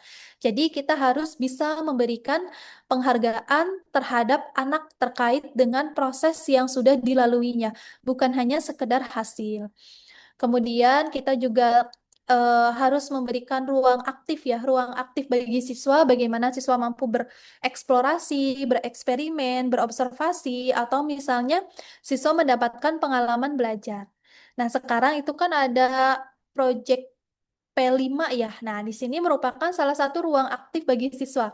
Tetapi perlu ditekankan, ini memang ruang aktif bagi siswa, bukan ruang aktif bagi wali siswa. Nah, itu yang perlu ditekankan. Nah, relevansinya apa? Pembelajaran menyenangkan dan bermakna terhadap perkembangan anak. Jadi jika kita lihat ya teman-teman, ini merupakan salah satu hubungan yang sangat erat, relevansi pembelajaran yang menyenangkan dengan perkembangan anak itu sendiri. Misalnya jika dilihat dari aspek kognitif, nah teman-teman mungkin akan lebih ketika teman-teman saja yang notabene mahasiswa ya, akan lebih menyenangkan, akan lebih mampu memahami pembelajaran apabila memang pembelajaran yang dilakukan itu lebih menyenangkan, biasanya lebih menekankan kepada pengalaman belajar. Jadi aspek kognitifnya itu terlihat. Ketika anak lebih senang di dalam pembelajaran, maka anak akan lebih mudah memahami dan mengingat materi. Kemudian ketika pembelajaran yang dilakukan itu menyenangkan dan bermakna, apalagi dikaitkan dengan kehidupan sehari-hari, sehingga bisa mengembangkan kemampuan berpikir anak. Kemudian dari aspek afektifnya atau sikap ataupun emosinya. Nah, di sini tentunya ketika pembelajaran menyenangkan, itu minat belajar anak juga meningkat. Motivasi belajar anak juga meningkat dan mungkin anak tersebut bahkan memberikan kalau misalnya di Gojek itu kan bintang 5 ya, memberikan bintang 5 di dalam pembelajaran. Jadi ketika anak senang secara emosional, ketika pembelajaran senang secara emosional, anak juga akan merasa senang di dalam pembelajaran. Kemudian apabila dilihat dari perkembangan sosialnya, sosial dari anak tersebut, kita bisa melatih kerjasama, adanya kemampuan kolaborasi, kemudian adanya kemampuan komunikasi dan adanya empati. Jadi ketika anak senang di dalam pembelajaran, pembelajarannya bermakna, anak lebih akan empati di dalam pembelajaran.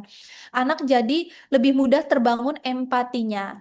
Kemudian aspek perkembangan psikomotor. Nah, jika dilihat aspek perkembangan psikomotornya, ini aktivitas pembelajaran yang variatif, yang menyenangkan, berbasis praktek, observasi, ataupun eksperimen, ini juga meningkatkan keterampilan motorik, di mana bukan hanya kognitif siswa saja yang berkembang, tetapi juga motorik siswa.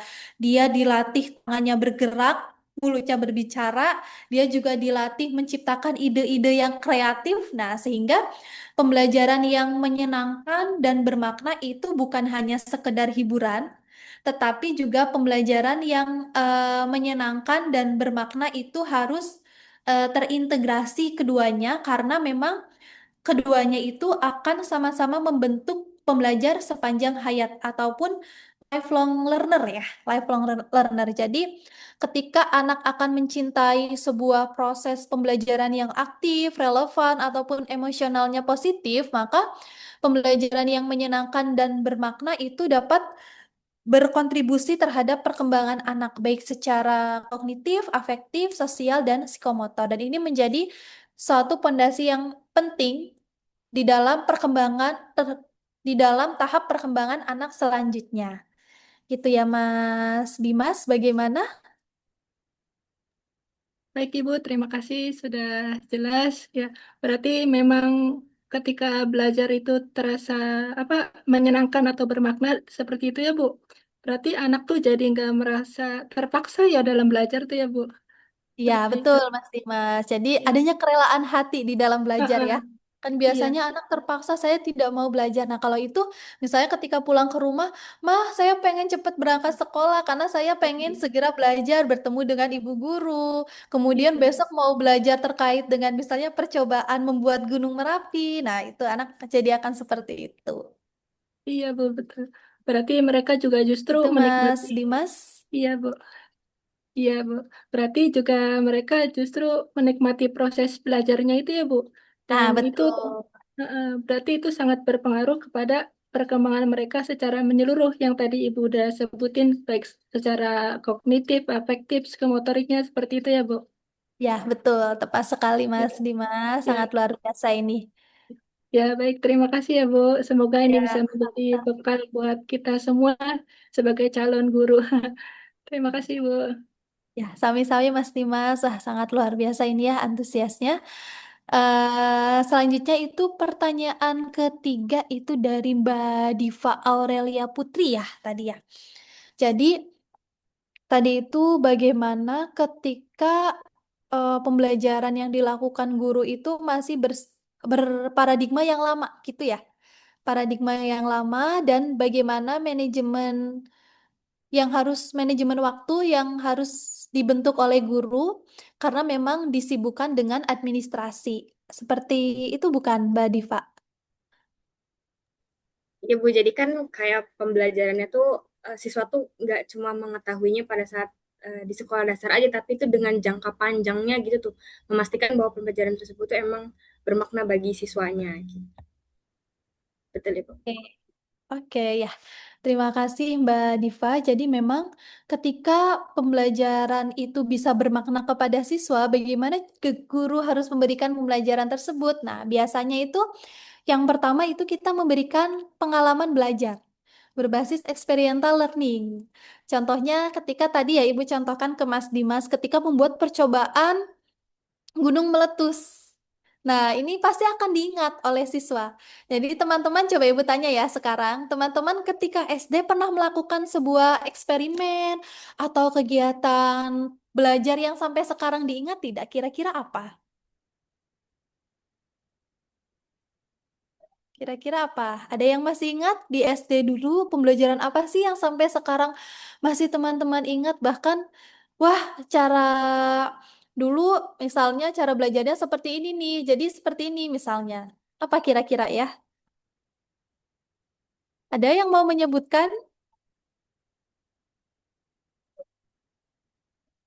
Mbak Diva, kira-kira apa Mbak Diva? Pembelajaran apa yang ketika SD dulu masih diingat sampai sekarang?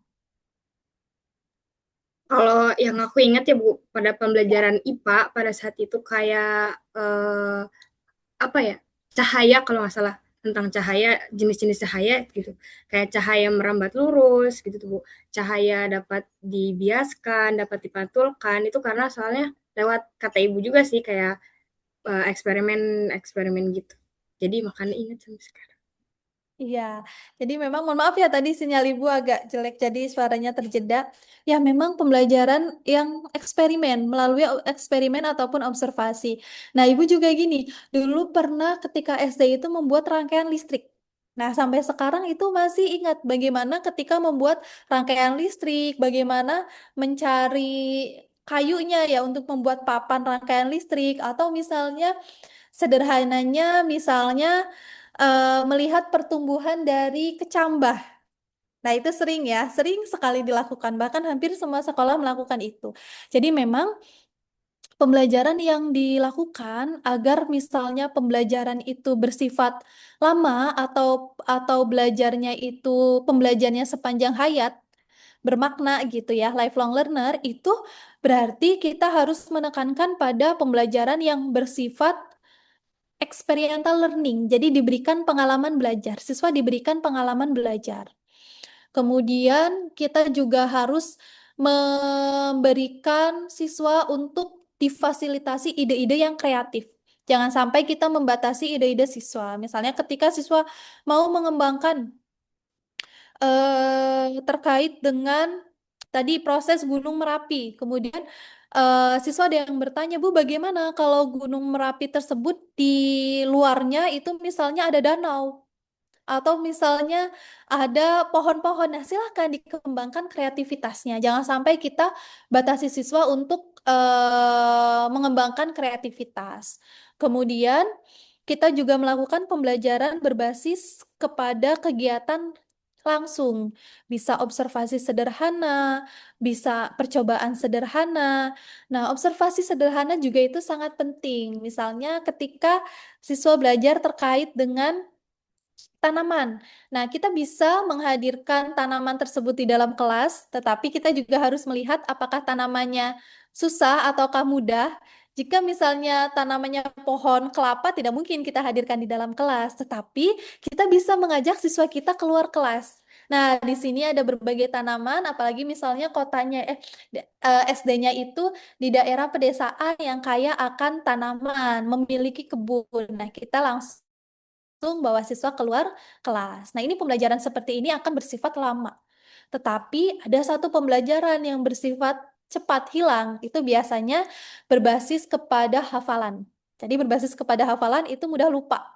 Karena fokusnya pada hafalan di saat itu, besok ujian UTS, ketika PAS sudah lupa gitu. Jadi harus berbasis kepada pengalaman, eksperimen sederhana, kemudian karya wisata ya, field trip ataupun karya wisata itu juga bisa menekankan pembelajaran yang bersifat lama. Teman-teman, dulu ketika saya SMP, saya ingat ketika ada mata pelajaran sejarah, kemudian ada kegiatan karya wisata ke Candi Borobudur. Nah, sampai sekarang masih diingat. Mungkin teman-teman juga seperti itu. Jadi ketika mau karya wisata ataupun study tour, itu kita juga harus memberikan pembelajaran yang bermakna, bukan hanya wisatanya saja, tetapi juga pembelajarannya, menekankan kepada pembelajarannya. Seperti itu. Kemudian selanjutnya Mbak Diva itu tadi bertanya bagaimana memanajemen waktu ya. Nah, memanajemen waktu yang baik ya, manajemen waktu yang baiknya itu bagaimana? Karena guru, apalagi guru sekarang itu administrasinya sangat banyak. Nah, yang pertama yang harus kita lakukan itu adanya perencanaan yang terintegrasi. Jadi perencanaannya itu menggabungkan beberapa perencanaan dengan adanya satu sistem penilaian yang jelas. Misalnya adanya modul ajar terpadu. Kemudian kita juga bisa memprioritaskan, jadi membuat skala prioritas. Bagaimana fokus pembelajaran yang harus dilakukan ke siswa dan bagaimana dokumen utama yang memang menjadi hal-hal yang urgent dan penting bagi siswa. Ini harus didahulukan terlebih dahulu. Kemudian adanya pemanfaatan ini ya paling penting, sekarang sudah ada teknologi, jadi kita bisa memanfaatkan teknologi. Misalnya penilaian itu otomatis langsung melalui misalnya Google Form itu kan penilaiannya cepat ya, atau misalnya melalui kuis, atau misalnya sudah disediakan template modul ajar dengan semua yang ada di sekolah tersebut sama. Jadi bukan guru menciptakan template sendiri-sendiri, guru kelas 5A, 5B, 5C, template-nya berbeda. Ketika mau diperiksa oleh kepala sekolah harus disamakan. Nah, itu kan membuang waktu, menambah beban kerja administratif oleh guru. Nah, ini fungsi dari kepala sekolah transformasional, di mana harus merencanakan juga mana yang bisa dimanfaatkan teknologi secara bersama-sama. Kemudian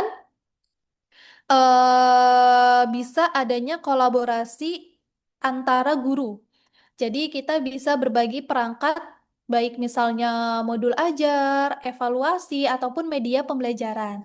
Jadi misalnya tadi guru kelas 5A, 5B, 5C itu dibagi tugasnya. Misalnya kelas 5A itu kelas 5A misalnya guru kelas 5A membuat modul ajarnya, guru kelas 5B membuat media pembelajarannya, guru kelas 5C menyediakan sumber belajarnya apa saja. Jadi memang kita harus membagi dan menyamaratakan gitu.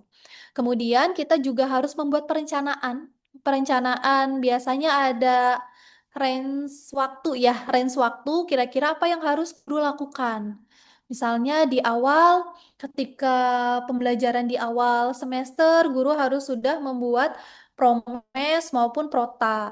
Kemudian RPS dibuat di awal semester. Penilaiannya bagaimana sudah disiapkan. Bagaimana guru harus memulai penilaian itu waktunya sudah dibuat. Jadi timelinenya itu sudah dibuat secara jelas.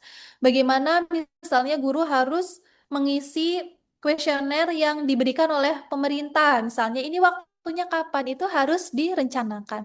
Dan itu berpusatnya untuk mengurangi beban administratif guru sebenarnya direncanakan secara baik oleh kepala sekolah. Jadi oleh kepala sekolah sehingga guru akan mengikutinya. Kalau oleh guru biasanya controllingnya itu tidak ada. Tapi kalau oleh kepala sekolah biasanya ada controlling yang bagus. Jadi bisa bisa adanya evaluasi dan controlling ya dari pihak sekolah. Itu kalau biasanya hanya guru saja, tahu-tahu kepala sekolah memberikan beban yang lainnya. Tetapi kalau misalnya sudah dibuat secara baik oleh kepala sekolah, itu akan lebih baik karena tidak akan guru diberikan beban-beban tambahan lagi. Gitu ya, Mbak Diva Aurelia, bagaimana? Ya, Ibu, berarti tergantung gurunya itu yang pertama itu kan melakukan perencanaannya terlebih dahulu. Berarti kan biar semuanya tuh kayak balance gitu ya, Bu ya, nggak yang asal-asalan dikerjakan terlebih dahulu. Terus juga adanya peran seorang kepala sekolahnya ini biar tidak ada beban bagi gurunya. Itu, Bu, terima kasih banyak Ibu, ilmunya semoga bermanfaat untuk kita semua. Terima kasih, Ibu. Amin, sami-sami Mbak Diva, semoga bermanfaat ya. Oke, kita lanjut ke termin kedua, teman-teman. Silakan yang mau bertanya, 3 penanya kembali. Boleh mengangkat tangannya ya.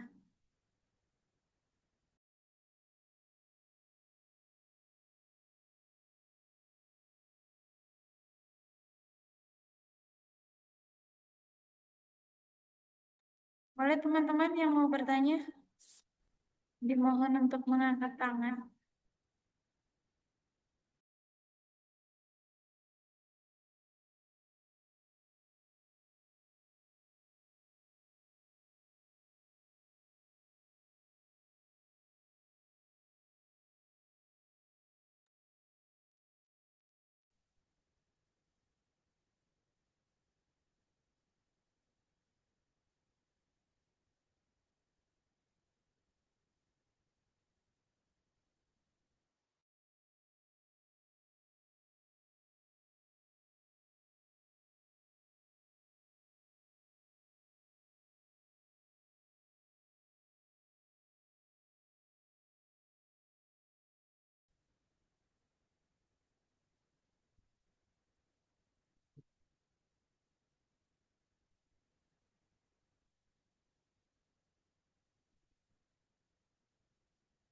Mbak Rita Sari, apakah tadi ada pertanyaan tambahan? Mohon maaf, tadi sinyalnya agak gangguan.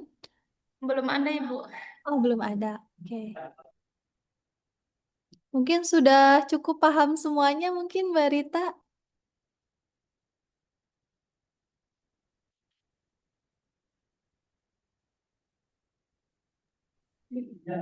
Teman-teman, apakah masih ada yang ingin ditanyakan? Tidak ada yang.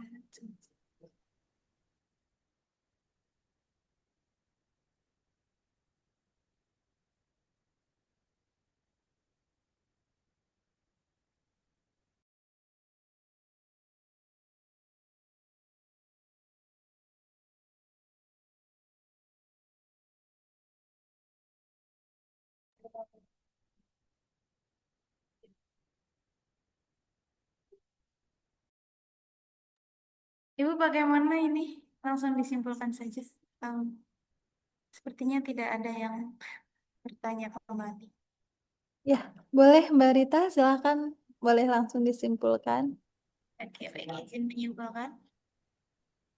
Untuk kuliah umum pada hari ini yang bertema apa tadi? Transformasi pembelajaran SD melalui kurikulum berdampak di era digital. Jadi Di era digital ini, pembelajaran harus berpusat pada siswa, bukan lagi sekedar penyampaian materi oleh guru. Kurikulum yang diterapkan, khususnya kurikulum merdeka dan kurikulum berdampak, diarahkan agar siswa tidak hanya memahami teori, tetapi juga mampu menerapkan pengetahuan dalam kehidupan nyata. Pembelajaran saat ini menyesuaikan dengan kondisi dan kebutuhan siswa yang beragam melalui pembelajaran diferensi. Guru berperan sebagai fasilitator, motivator, dan desainer pembelajaran, bukan satu-satunya sumber pengetahuan. Selain itu, penting untuk mengembangkan keterampilan, yaitu 4C, critical thinking, creativity, collaboration, dan communication. Teknologi dalam pendidikan bukan tujuan utama, melainkan alat pendukung untuk memperkaya proses belajar. Keberhasilan pembelajaran lebih ditentukan oleh desain pembelajaran yang bermakna, bukan sekedar penggunaan teknologi yang canggih.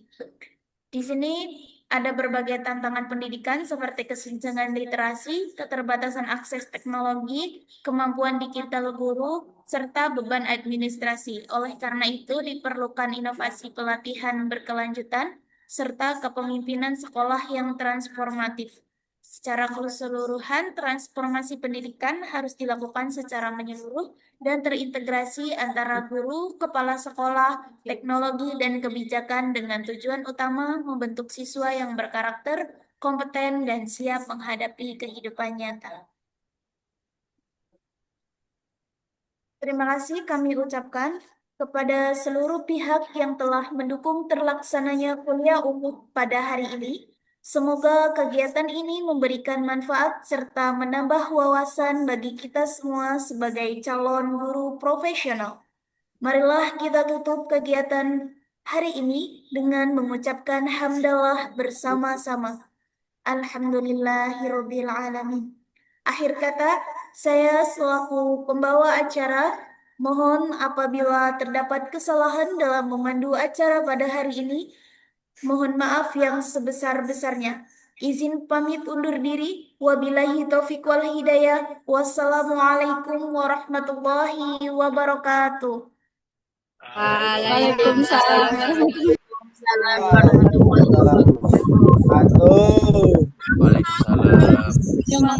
Semuanya, mohon maaf ya kalau ada yang kurang berkenan atau kurang maksimal. Terima kasih Ibu Tati, Ibu Zakia. Terima kasih Ibu. Terima kasih juga Ibu. Izin live Zoom ya Ibu dan rekan-rekan. Assalamualaikum.